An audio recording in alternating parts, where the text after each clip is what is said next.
Good afternoon. I'm David Kennedy, and it's my considerable privilege to introduce Andrew Bacevich this afternoon for the second and final lecture in this year's Tanner Lectureship Program. And let me repeat the gratitude that President Hennessy expressed yesterday afternoon to Andrew for traveling from Boston to Stanford to give these lectures, to the several commentators, many of whom have traveled substantial distances as well to be here, to Joan Barry and the staff in the Ethics and Society program, and to my fellow members of the Tanner Selection Committee, all of whom have contributed mightily to make this occasion possible.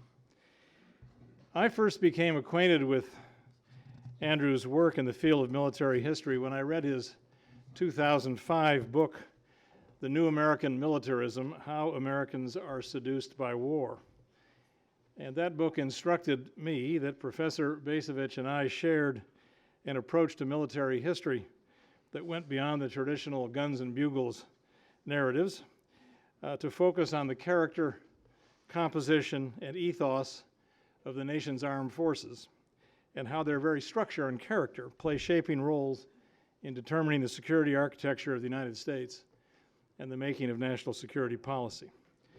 And since then, he and I have been, probably overstates it to say collaborators, but let's say co-religionists, in trying to advance scholarly and public understanding of these complicated and controversial issues. But I want to say here, for the record, that Andy has pursued that task with far more energy and passion than have I, and with more consequence. And I want to take the occasion to salute his contributions to both our professional and broader civil discourse about these important matters. Not least because he has taken his critique of matters like force composition and foreign policy into the domain of a much broader critique of some of the regnant orthodoxies and behaviors of our society at large. And in this respect, I believe his work comports squarely with the mandate of the Tanner Lectures to explore the full range of human values.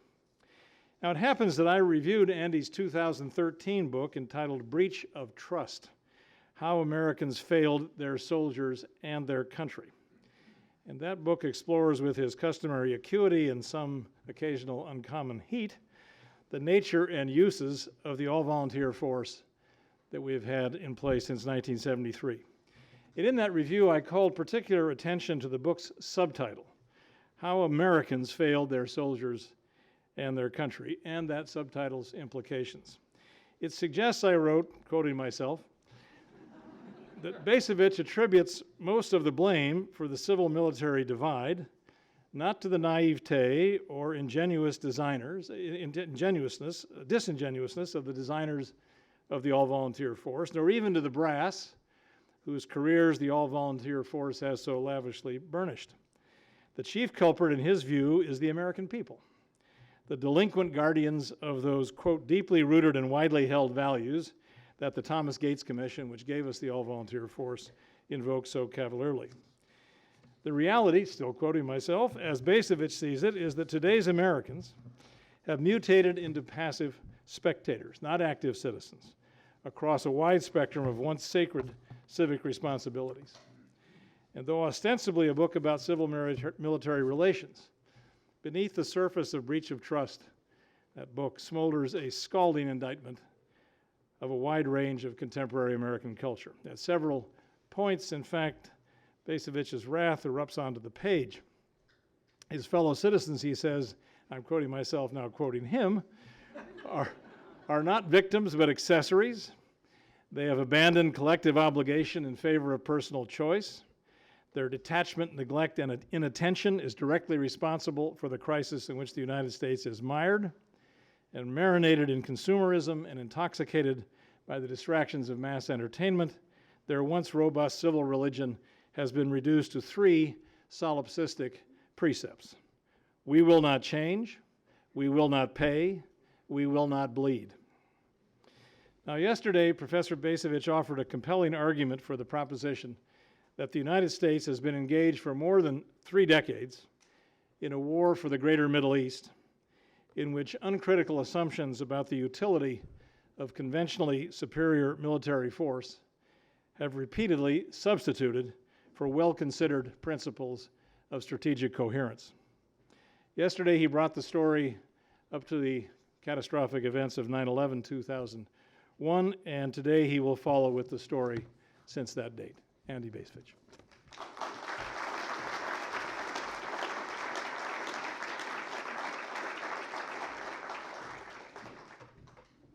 Well, that was another tremendously kind introduction. I thank Professor Kennedy very much. I'm going to dive right into it because yesterday I talked too long on a 19-page text, and today I got a 22-page text. And I don't want to keep everybody too long. So let me jump right in. Now, given that Iraq had nothing to do with 9/11, it's important to understand why the Bush administration made the fateful decision to invade that country in 2003. It did so in order to validate three precedent-setting and mutually reinforcing propositions. First, the United States was intent on establishing the efficacy of preventive war, the Bush Doctrine articulated in the President's West Point speech of June 2002. In other words, to put the Bush Doctrine into practice to show that the Bush Doctrine, to show that preventive war works. Second, the invasion of Iraq was going to assert the prerogative, permitted to no other country, of removing regimes that Washington deems odious. And finally, the purpose of invading Iraq was to reverse the practice of exempting the Islamic world from neoliberal standards, demonstrating that what National Security Advisor Condoleezza Rice called the paradigm of progress, translated, or a phrase encompassing notions of democracy, limited government, market economics, and respect for human rights, especially women's rights, to show that this paradigm of progress was as applicable to the greater Middle East as to the rest of the world. Here, these three notions put together, here in concrete and specific terms was a strategy to change the way we live. Recall yesterday me quoting Rumsfeld as sort of the overarching purpose to change the way they live. So here is the template for how to do that. Now, as a venue to begin implementing that strategy, Saddam Hussein's Iraq, situated at the very core of the greater Middle East, appeared uniquely attractive. After all, Saddam had made his country an international pariah. Virtually without allies or even sympathizers, no one was going to mourn his forcible removal from the scene.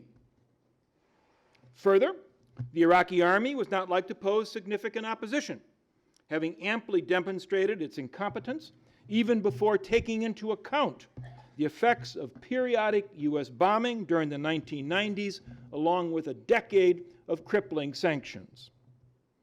That the Iraqi people were largely secular, upwardly mobile, and united in their yearning for liberation, a fanciful image nursed within the upper reaches of the Bush administration, that all figured as a bonus. In other words, what made it imperative to invade Iraq was not the danger that Iraq posed, but the opportunity that it presented. Try this thought experiment. Imagine that President Bush's famous mission accomplished speech of May 1st, 2003, declaring that, quote, major combat operations in Iraq have ended. Imagine that that proved accurate. Imagine that Vice President Cheney's prediction of U.S. forces being, quote, greeted as liberators had held, along with Rumsfeld's projections of total war costs coming in at, quote, something under $50 billion. Imagine that Paul Wolfowitz's estimate of Iraq being able to, quote, finance its own costs of reconstruction had panned out. Imagine that Undersecretary of Defense Douglas Feith's promise of U.S. military action, quote, putting Iraq on a path to become a prosperous and free country had come to fruition. Imagine, in short, that Operation Iraqi Freedom had played out as the Bush administration had expected. How would such an outcome have affected America's standing in the greater Middle East? In Leviathan, Thomas Hobbes writes, "What quality soever maketh a man beloved or feared of many, or the reputation of such quality, is power, because it is a means to have the assistance and service of many." Well, this Hobbesian aphorism pithily captures the true rationale for the Third Gulf War, which, however, ironically, does not appreciably differ from the motives prompting Saddam Hussein to launch the first Gulf War in 1980 or the second in 1990. Put simply, by demonstrating the will and the capacity to deal with Iraq, the United States itself would emerge as Leviathan, thereby opening the door to much else. Indeed, the logic of the argument extended beyond such obvious targets as Libya, Syria, and Iran, ultimately even nominal allies such as Pakistan, Egypt, and Saudi Arabia, each an incubator for Islamic radicalism. Each of those countries, likewise, were going to have to change. So the scope of the Bush administration's domino plan was nothing if not vast. As one Bush administration remarked, the road to the entire Middle East goes through Baghdad. Hegemony and liberation were opposite sides of the same coin. With one would come the other. And with Afghanistan finished, or at least assumed to be finished, going after Iraq emerged as the obvious and necessary next step. Indeed, by early 2002, at the latest, whether to invade Iraq was not the question, just when and how. In that sense, Operation Iraqi Freedom compares in importance to the Normandy invasion in the war against Nazi Germany. Yet in contrast to Operation Overlord, designed as a maximum effort, Operation Iraqi Freedom began as a remarkably modest affair. In terms of overall numbers of troops committed, the forces invading Iraq in 2003 were just 1/3 the size of those that Bush's father had assembled to liberate Kuwait 12 years earlier. And this was by design, by choice. Although the invaders, or if you prefer, liberators, quickly got to Baghdad and overthrew Saddam, they proved unable to assert control of the country. Instead, by their very presence, U.S. forces incited and then found themselves enveloped by a complex, multi-sided conflict. It was part civil war, part ancient sectarian squabble, and part anti-Western jihad. We may argue about the date of the demise of the so-called freedom agenda. In the spring of 2004 already, the Abu Ghraib scandal, American soldiers subjecting Iraqi detainees to grotesque abuse, had already left the freedom agenda reeling. The accumulating cost of blood and treasure put it on life support. By the middle of 2004, U.S. deaths already exceeded 1,000. By early 2005, war costs averaged $7 billion per month. And then the coup de grace came in November 2006 when American voters rebuked Bush by handing Democrats control of both houses of Congress. Bush got the message. He immediately fired the execrable Donald Rumsfeld, in effect giving up on achieving a precedent-setting victory in Iraq. The freedom agenda at that point was dead. Rather than a springboard, Iraq had become a dead end. So Bush hired a new defense secretary and a new field commander, already the fourth to preside over the war, to try to effect a salvage operation. This yielded the so-called surge, which created the conditions for the United States eventually to withdraw from Iraq without having to acknowledge outright defeat. Yet the surge also signaled the demise of anything remotely like an overarching grand strategy to guide U.S. policy. That superior military power was going to enable the United States to liberate or dominate or at least pacify the greater Middle East was never less than a grandiose, hubristic, and highly improbable objective. But at least that had qualified as a controlling idea of sorts. With the passing of that controlling idea, nothing else remained. And U.S. policy once more became essentially ad hoc. Now, the Iraq War surge occurred during the run-up to the presidential election of 2003, which became a referendum of sorts on the Third Gulf War. The Democratic candidate denounced the war as a mistake. His Republican opponent insisted that the surge, which he had ardently supported, had redeemed a failing enterprise. Notably, however, neither candidate had much to say about the larger war for the greater Middle East, of which the conflict in Iraq formed just one part. Neither candidate had much to say about whether that larger war was going well or poorly, about who the United States was fighting, or what it hoped to achieve. So in that sense, politically, the larger war escaped unscathed. Of course, Barack Obama eventually won that election, having pledged to end what he called the dumb war in Iraq, while promising to double down on what he called the necessary war in Afghanistan, and he certainly took a stab at keeping both of those promises. By the end of 2011, the last U.S. forces withdrew from Iraq, thereby fulfilling a vow that George W. Bush himself had made years earlier. Unfortunately, conditions in liberated Iraq did not accord with what Bush had envisioned. A weak government of dubious legitimacy presided in Baghdad, anti-government insurgents, to include an offshoot of al-Qaeda, remained in the field. It was, in effect, Vietnam circa 1973 all over again. In Afghanistan, meanwhile, Obama sought to apply the methods that he had faulted Bush for employing in Iraq.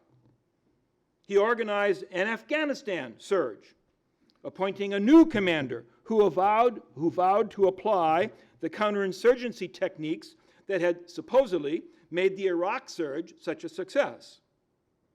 Alas, the results proved to be a bit of a bust. Obama's objective in Afghanistan soon mirrored Bush's ultimate objective in Iraq, that is, let's get out without admitting failure. In June 2011, while announcing a schedule for U.S. troop withdrawals from Afghanistan, President Obama said, quote, "We take comfort in knowing that the tide of war is receding." In fact, the tide of war was not receding. It was rising. Even as Obama was struggling to extricate the United States from Iraq and Afghanistan, U.S. military activities in other quarters of the Islamic world were actually expanding. The Obama administration's chief contribution to the ongoing war for the greater Middle East was to enlarge it. Prior to 9/11, the abiding defect of U.S. military policy in the Islamic world had been fecklessness. After 9/11, it became hubris. During the Obama presidency, the problem was one of diffusion. This dispersion of effort occurred in a rapidly changing political context. Assumptions and preconceptions that had guided U.S. military policy and operations during the 1980s and 1990s, and even in the years right after 9/11, no longer pertained. Three changes in particular stand out. First, the long wars in Iraq and Afghanistan that followed 9/11 exhausted the willingness of the American people to commit U.S. troops to engage in ground combat anywhere in the greater Middle East. By the beginning of President Obama's second term, a variant of the old Vietnam syndrome had reasserted itself.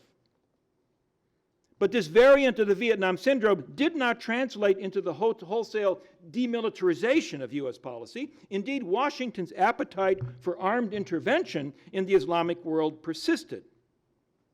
Yet a public, once more averse to casualties and quagmires, required changes in methods.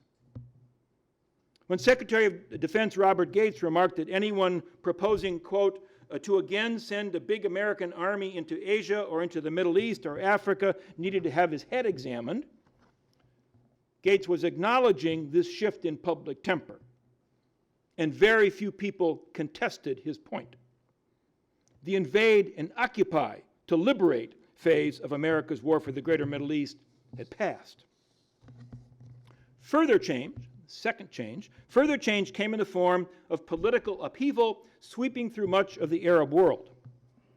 In a June 2009 speech at Cairo, President Obama offered a compelling vision of economic opportunity, religious liberty, individual equality, and, quoting the president, governments that reflect the will of the people, ushering in a world order based on tolerance and mutual respect. Beginning the following year, in a rolling series of uprisings, the will of Arab peoples found concrete expression. Demands for fundamental change besieged regimes that had given every appearance of permanence. Although the uprisings resembled one another in energy and spontaneity, the results achieved varied widely. In some instances, the old order gave way. In others, it resisted. This much, however, was clear. The long-standing U.S. practice of paying lip service to democracy while accommodating autocratic monarchs and presidents for life appeared increasingly untenable. The costs of hypocrisy were rising. Then there was change associated with Israel. Through the first 3 decades of America's war for the greater Middle East, the U.S.-Israeli relationship had weathered more than a few storms. The key to papering over those differences was to maintain the fiction that authorities in Washington and authorities in Jerusalem were equally committed to achieving a two-state solution to the Israeli-Palestinian conflict. As long as both parties in the U.S.-Israeli relationship sustained the appearance of being committed to peace, then Washington's unstinting support for Israel remained minimally controversial. Developments during the Obama era, however, made it increasingly difficult to sustain this arrangement. Within the United States, public opinion became less inclined to blame the absence of peace on obstreperous Arabs. Relentless Israeli colonization of territories captured in the 1967 war vastly complicated prospects for creating a viable Palestinian state. Meanwhile, periodic punitive actions against Palestinians that inflicted casualties wildly out of proportion with the ostensible provocation, mowing the lawn in Israeli parlance, suggested a preference for collective coercion over negotiation. Within the United States, meanwhile, criticism of Israel, previously muted or confined to the political fringes, was now becoming more open. This was notably so on college campuses, long the bellwether of change in American political culture. Acknowledging the existence and influence of a powerful pro-Israel lobby, once taboo, became commonplace. That the West, to include the United States, had a moral obligation to support Israel in atonement for the Holocaust no longer elicited automatic assent. Nor did the argument that Israelis and Americans shared common values that bound the two countries together. Within and between both countries, issues related to identity, religion, democratic practice, and the basic requirements of social justice appeared increasingly in play. Put simply, there was no single Israel to align with a single America. So all of this, the emergence of an Iraq syndrome, the turmoil resulting from the Arab Spring, and signs that attitude toward Israel were in flux. All of this had implications for the ongoing conduct of America's war for the Greater Middle East. Within the U.S. military, the principal beneficiaries of these changes were Special Operations Forces and anyone able to carve out a piece of the action associated with unmanned aerial vehicles, or UAVs. For policymakers seeking ways to punish without the complications associated with wholesale invasion and occupation, commandos and drones offered a host of benefits.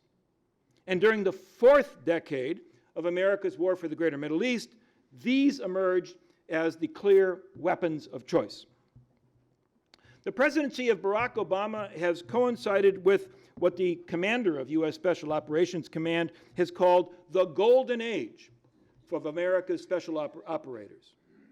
In the decade since the embarrassing Iran hostage rescue mission had failed, the special operations community had grown and prospered.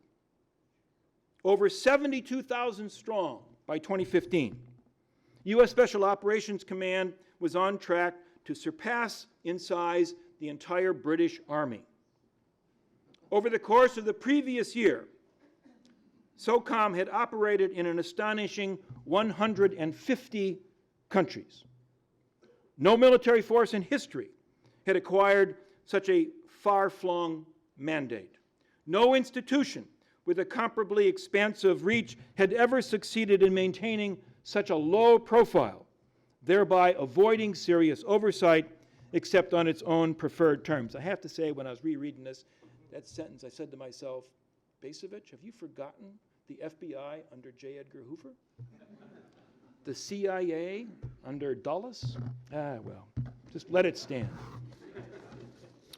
Where SOCOM would not or could not go, UAVs offered policymakers an attractive alternative, even if the U.S. military itself had not immediately recognized its potential. Not until 2001 did the United States weaponize drones. In November of that year, a missile from a CIA-operated drone had assassinated a senior al-Qaeda operative in Kabul.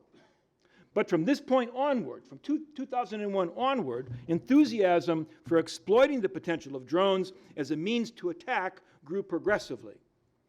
And by the time Obama had settled in the White House, that enthusiasm knew no bounds. So, varying according to purpose, the Obama-era campaigns that superseded Iraq and Afghanistan and brought special operators and drones to the forefront of U.S. military policy fell into three distinct categories. In some, the aim was to depose, in others, to suppress, and others still simply to retard. And I'm going to give you examples of all three kinds of operations that Obama has launched. All three shared a common determination to minimize risks, to keep down costs, and above all, to avoid another quagmire, the qualities that had made Iraq and Afghanistan each such an ordeal. Included in the first category, depose, was direct intervention in Libya and indirect intervention in Syria. The second category, suppress, included recurring military actions in Pakistan, Yemen, and Somalia. The third category, retard, expanded America's war for the Greater Middle East into Africa. The Pentagon calculating that a modest U.S. military presence in nations with a majority or near majority Muslim population could nip violent jihad in the bud. Regardless of intended purpose, little of this activity produced the desired effect. Yet overall, the number of active fronts in America's war for the Greater Middle East multiplied. This was President Obama's principal contribution to that war. The Libyan intervention, launched in March 2011, proved a particular disappointment. The aim of Operation Odyssey Dawn, as it was called, was to complete the job left unfinished by Operation El Dorado Canyon a quarter century before. to rid the planet of Muammar Gaddafi. Well, it did that, but with catastrophic after effects. In February 2011, a popular uprising triggered a full-fledged Libyan civil war, with Gaddafi vowing to eliminate, quote, cockroaches. Daring to challenge his rule, Secretary of State Hillary Clinton denounced such threats as, quote, completely unacceptable. On March 2nd, Secretary Clinton declared that Gaddafi, quote, must go, now, without further violence and bloodshed. When Gaddafi refused to comply, the United States set about organizing a coalition to intervene. The advertised aim was to protect civilians. The actual aim was to help Gaddafi's adversaries prevail, thereby validating a new rationale for outside intervention known as responsibility to protect. Rather than providing protection, however, the actual outcome sowed the seeds of prolonged disorder. Odyssey Dawn began, as most of these operations begin, with several volleys of Tomahawk missiles launched from ships afloat in the Mediterranean. Attacks by manned U.S. aircraft and coalition aircraft followed. After 2 weeks, responsibility for directing the campaign passed from United States Africa Command to NATO, both, of course, headed by an American officer. And under this arrangement, bombing of Libya continued through October. For Gaddafi himself, who had fled Tripoli in August, the end came when an armed predator engaged a convoy in which he was traveling. The deposed dictator was injured in the attack, then captured, beaten, and summarily executed. Secretary Clinton pronounced herself pleased with the outcome. We came, we saw, he died, she gloated. Her boss, the president, promptly declared that, quote, the dark shadow of tyranny has been lifted from Libya. Well, such hopes came to naught, however. As in Iraq, so too in Libya, getting rid of the evil dictator turned out to be the easy part. An intervention justified by the imperative of protecting innocents produced the precise opposite results intended. Because once Gaddafi was gone, the factions that had joined together to overthrow him turned on one another. The state ceased to function. The principal beneficiaries of Gaddafi's removal were human traffickers and radical Islamists, as Libya became the site of al-Qaeda's newest franchise.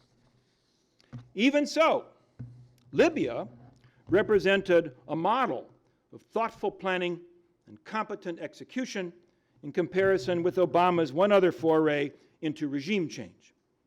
In Syria, the United States responded to a nominally similar situation with impressive rhetoric and desultory action, yielding an outcome as calamitous as Libya's.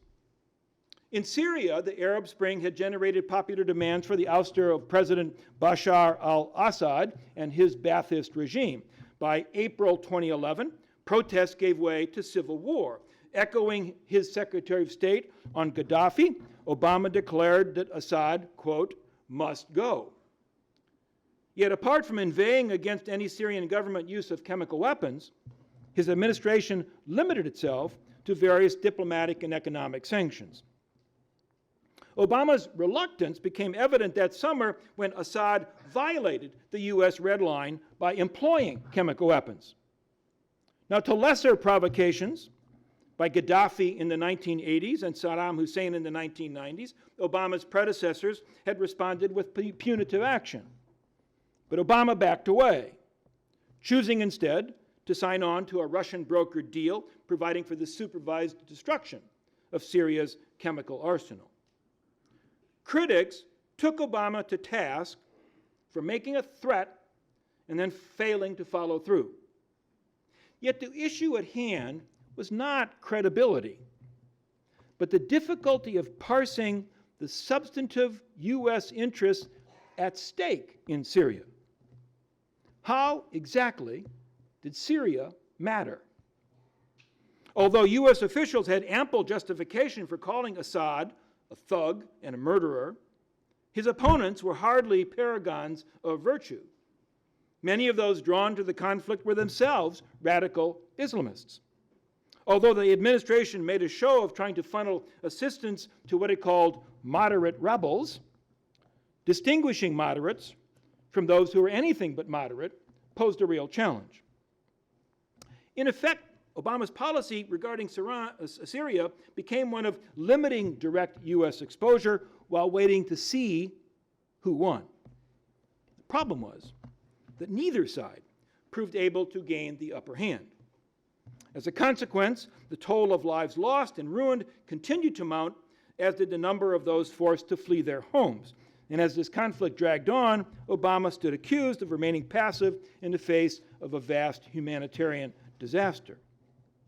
More to the point, however, the confused state of U.S. policy toward Syria, the yawning gap between high-sounding words and half-hearted action, testified to the disarray now enveloping Washington's approach to the greater Middle East. After Libya, not to mention Iraq and Afghanistan, it was becoming impossible to sustain the illusion that eliminating this or that unsavory regime held the key to putting the region back together again. Now, the reticence that Obama displayed regarding Syria certainly did not apply across the board. Elsewhere in the greater Middle East, notably in Pakistan, Somalia, and Yemen, Obama dove right in with hit-and-run attacks by commandos and UAVs. The purpose of these surreptitious attacks was merely to curb rather than to eliminate the threat. Here was the American equivalent of the Israeli concept of mowing the lawn. In terms of scope, the largest of these mowing campaigns occurred in Pakistan. Ostensibly a U.S. ally, Pakistan maintained its own distinct set of interests and priorities, symbolized above all by its troubling possession of a large nuclear arsenal. For its part, Washington had given Pakistanis ample reason over decades to view the United States as fickle, capricious, and two-faced. This was not and is not a relationship based on trust.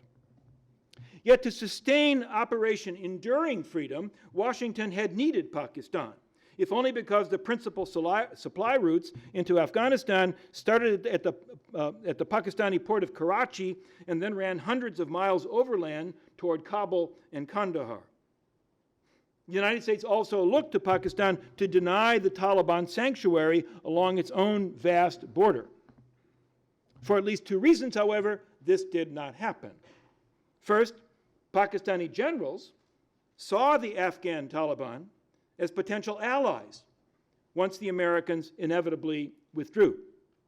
And second, preoccupied with other putative threats, above all India, the Pakistanis were unwilling to divert sufficient forces to police their own frontier. So much as President Nixon in his day had extended the ongoing Vietnam War into nominally neutral Laos and Cambodia, President Obama extended the ongoing war for Afghanistan into Pakistan. To capture this concept of an enlarged theater of operations, his administration coined the term AFPAC. Nixon had unleashed the U.S. Air Force on Laos and Cambodia, a secret campaign subsequently denounced as illegal. By the time Obama unleashed missile-firing U.S. UAVs and commandos in Pakistan, few bothered to question the legality of secret attacks in countries with which the United States was not at war. Granted, using drones to go after militants in Pakistan predated the Obama administration. The first such strike occurred in 2004.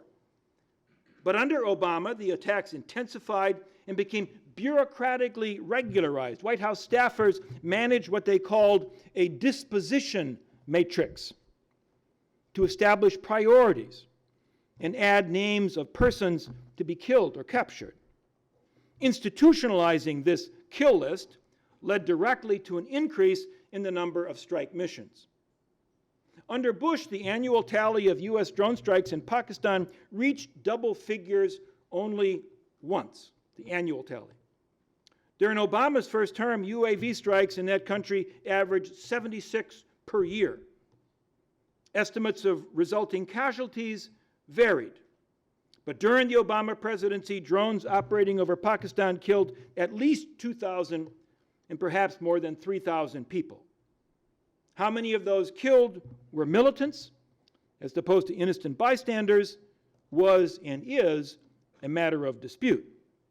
And much the same story occurred in Yemen and Somalia, the other two principal theaters of Obama's drone war. In all three of these countries, commando raids supplemented the ongoing drone campaign. The purpose of these raids varied. In some, the aim was to free hostages. Others were snatch and grab operations to capture high-value targets. And others still, like the famous Abbottabad mission in May 11th that finally ran bin Laden to ground, the object of the exercise was assassination. Providing a thread of continuity linking all of these various operations was a theory of decapitation. Targeting leaders seemed to offer some prospect of keeping at bay threats to the United States that flourished in the most disordered parts of the greater Middle East. In American newspapers, the headline, "U.S. kills militant leader," now became the Obama-era equivalent of U.S. bombs Iraq during the Clinton era of the 1990s. Normalization became a form of concealment. The ho-hum noting of what had become a commonplace occurrence diverted attention from questions of effectiveness. But questions of effectiveness haunted U.S. policy during the Obama era. What if U.S. drone strikes and special operations raids were creating more anti-American jihadists than they were eliminating? What if the leaders replacing those that U.S. forces killed turned out to be more vicious than their predecessors? A Darwinian process serving to strengthen the species. These questions defied easy answers. Beyond unhappy attempts to depose regimes and inconclusive efforts to suppress terrorist organizations lay one final category of President Obama's military program in the greater Middle East, efforts to retard the emergence of jihadist movements. This involved experiments in crisis intervention before the crisis had reached maturity. In that regard, Africa, hitherto not a Pentagon priority, emerged as a focus of attention, with U.S. Africa Command the principal instrument of policy. At its founding, AFRICOM's declared purpose was simply to nurture competent and professional indigenous forces inculcating respect for human rights and civilian control. In each of the African nations over which its four-star American commander claimed oversight, 53 countries in all. In 2011, however, with the anti-Gaddafi bombing campaign, AFRICOM expanded its mandate to include killing and helping people kill.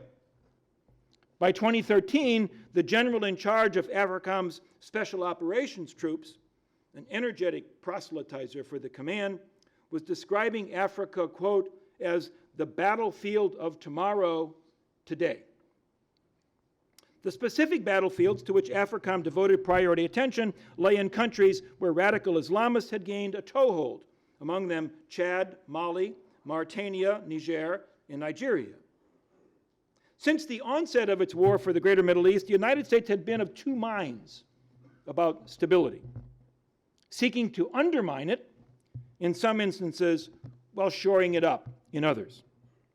This ambivalence had led Washington to side with the Islamists putting a torch to Afghanistan in the 1980s, even as it was simultaneously helping Saddam Hussein assail Iranian revolutionaries, ostensibly seeking to put the torch to the Persian Gulf at the same time. Well, the events of 9/11 had cured Washington of any further ambivalence. It now deemed radical Islamism an acutely lethal disease. Yet the treatment administered by the United States to reduce the presence of the disease in certain organs had accelerated its spread to others. And in Africa, the infection appeared rampant. Now, in contrast to other major U.S. regional commands, AFRICOM established only a single officially acknowledged quasi-permanent base within its area of operations, and that is a facility in Djibouti.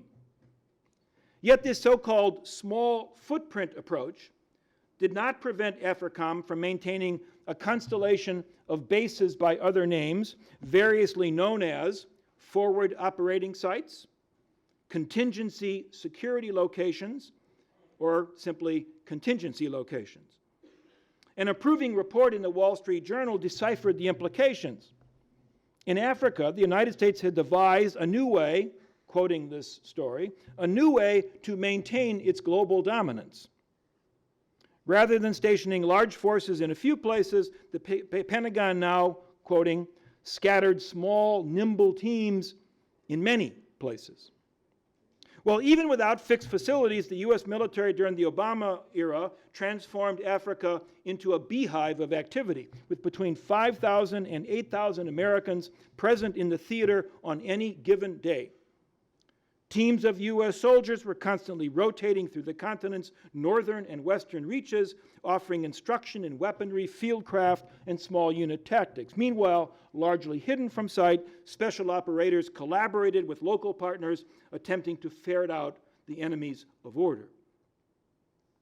Yet whatever the benefits of U.S. military tutelage, African armies continued to disappoint. In March 2012, for example, U.S.-schooled Malian officers overthrew their country's democratically elected government. In Nigeria, even with U.S. training, security forces posed a greater danger to their own people than to Boko Haram.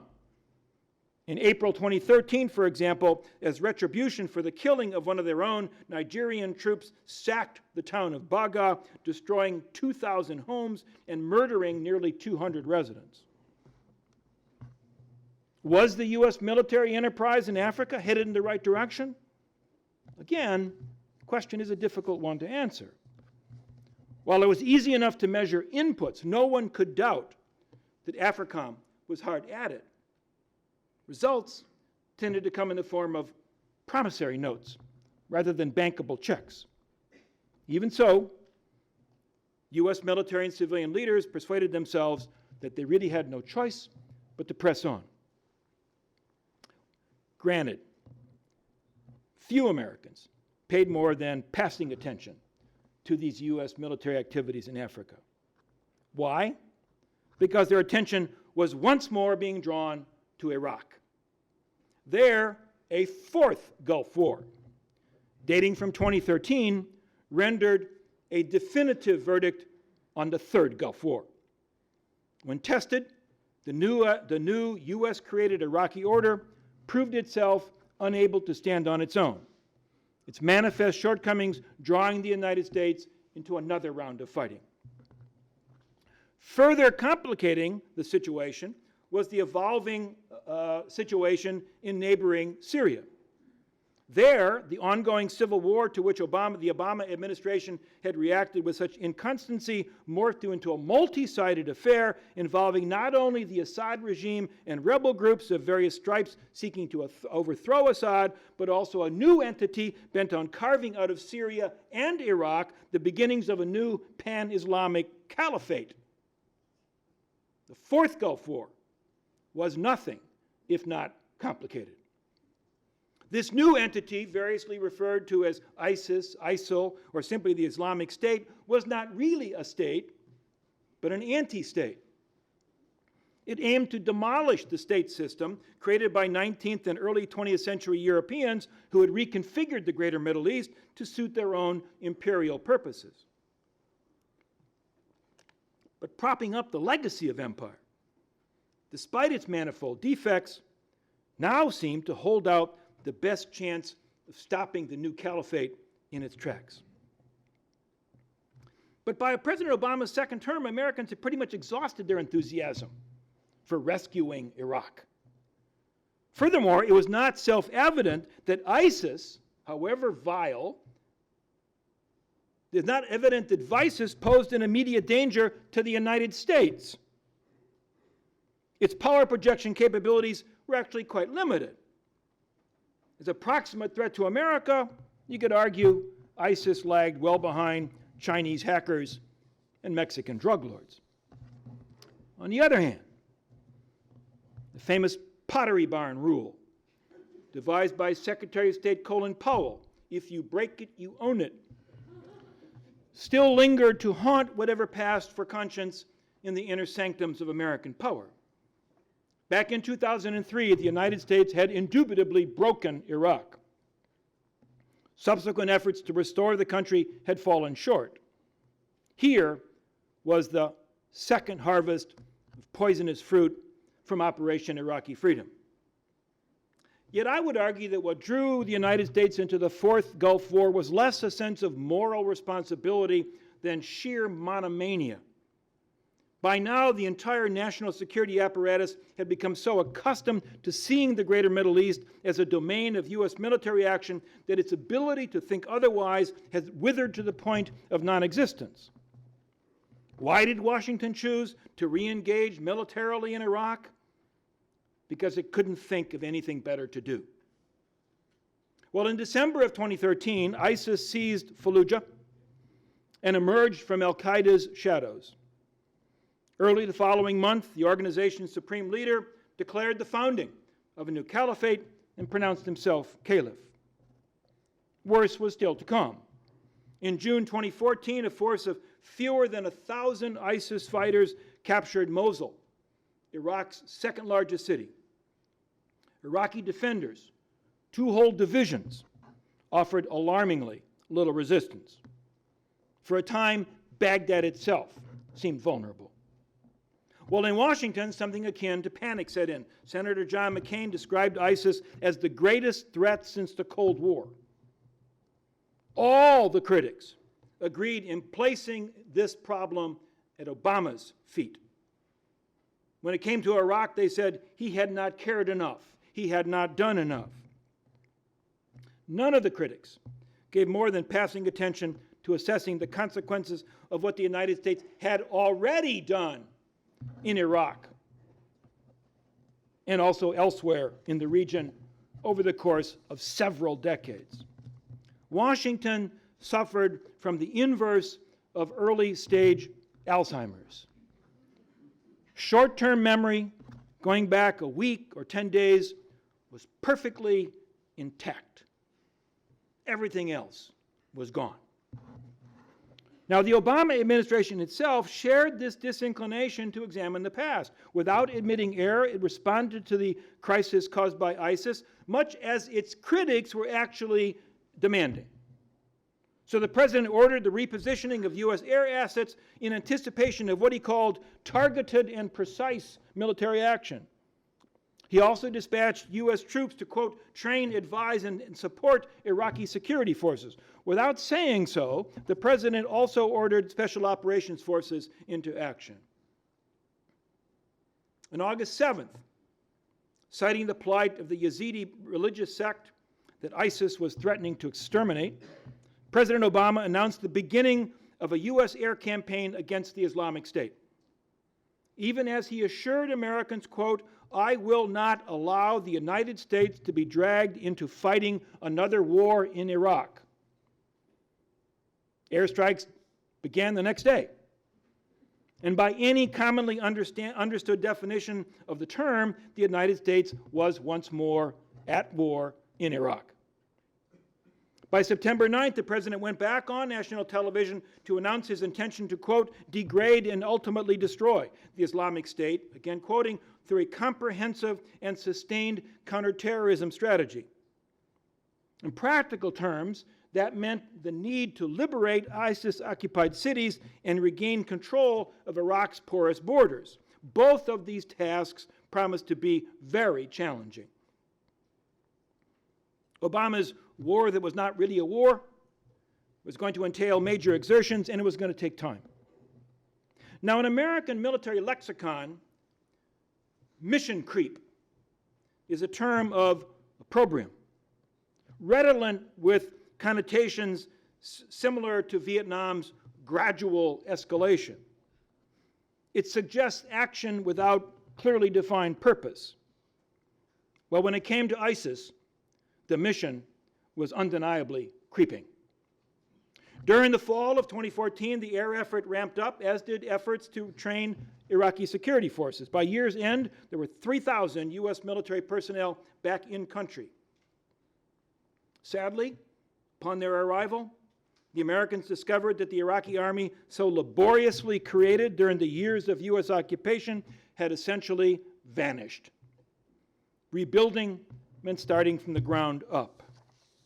Meanwhile, ISIS was demonstrating a remarkable ability not only to replenish its losses, but actually to increase its overall strength. By June 2015, this year, with a senior U.S. official claiming that air operations had killed 10,000 ISIS fighters, a number equal to the supposed strength of the entire force 1 year before, by the summer of 2015, estimates suggested that ISIS now had somewhere between 20,000 and 50,000 fighters under arms. Certainly, there existed no reason to believe that U.S.-led military action was depleting the enemy's ranks. If anything, the opposite was true. And then in the late spring of 2015, ISIS launched another major offensive, seizing Ramadi in Iraq, along with the ancient Syrian city of Palmyra. The simultaneous loss of these two cities shattered any illusions that the war was headed in the right direction. Now, by this time, the high priest of national security had pretty much tried and discarded just about every imaginable approach to imposing America's will on the greater Middle East. Time and again, in this narrative that I'm describing, time and again, from Lebanon in the 1980s, all the way to Afghanistan 30 years later, they had consistently underestimated what it was going to take to do the job right, with Operation Desert Storm, the one partial and temporary exception to that rule. However great the danger posed by ISIS, civilian and military leaders alike clung to the proposition that eliminating that danger would require, even now, no more than a fragment of the nation's full military strength. As a consequence, the alternatives under consideration in the summer of 2015 amounted to variations on a single theme. Option 1, more of the same. Option 2, more of the same plus. Option 3, more of the same with a double plus. There was no option proposing an all-out effort to win, whatever win would mean, and none that said, this isn't working. We need to get out of here. Well, as was his habit, as is his habit on military matters, President Obama chose the middle course. He ordered a few hundred additional American trainers to Iraq. Plans to take Mosul were quietly shelved. Regaining control of Ramadi now became the priority, and even that looked to be months in the future. In the eyes of his critics, Obama's response to the crisis offered the worst of both worlds. It was mission creep combined with gradual escalation.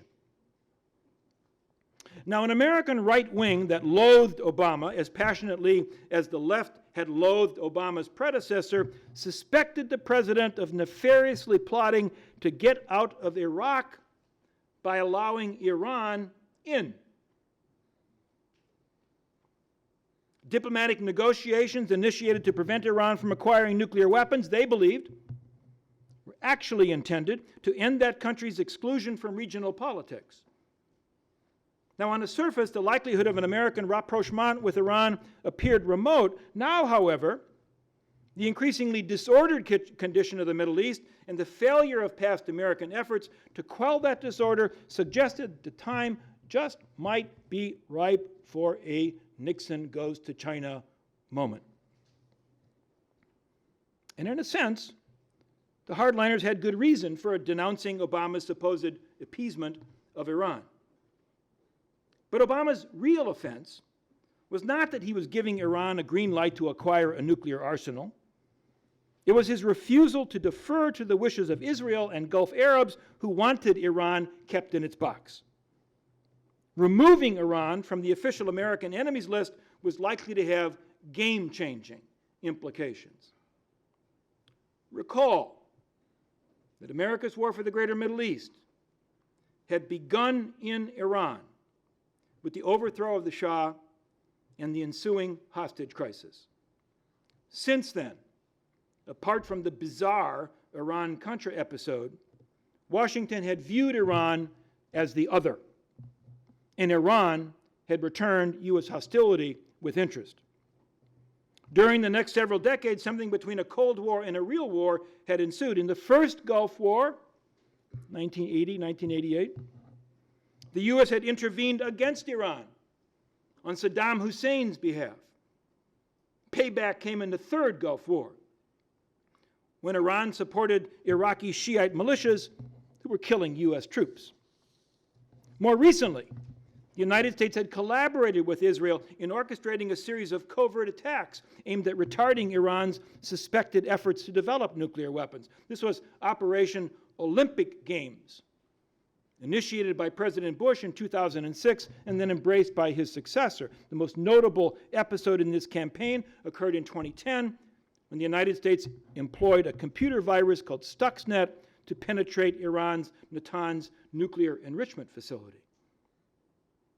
By Obama's second term, however, U.S. policy toward Iran was beginning to shift.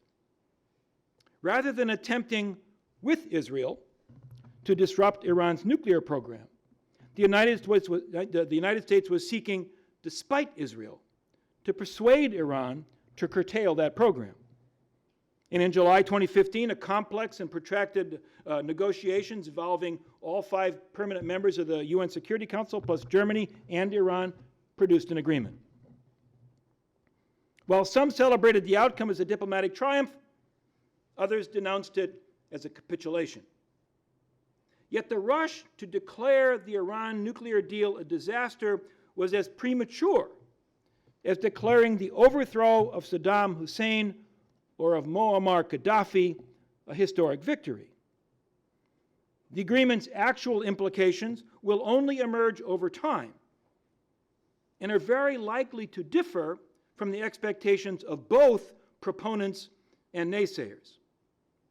In this one respect, at least, diplomacy is akin to war. Long-term outcomes tend to differ from near-term expectations. Yet even while these negotiations were still underway, Iran had enlisted in the war against ISIS. Iran might not be an American ally, but it was taking on America's latest enemy in the greater Middle East, providing Iraq with materiel, advisors, and air support, all under the aegis of the Quds Force, which is the Iranian equivalent to U.S. Special Operations Command. The resulting alignment of friends and foes was anything but straightforward. The United States and Iran were on the same side, except when they weren't.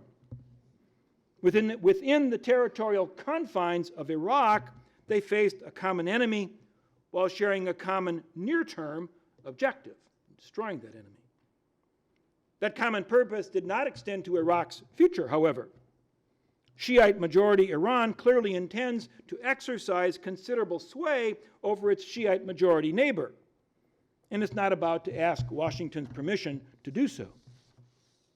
Within the territorial confines of neighboring Syria, the United States and Iran again faced the same immediate adversary. Apart from seeking to defeat ISIS, however, their purposes were radically at odds.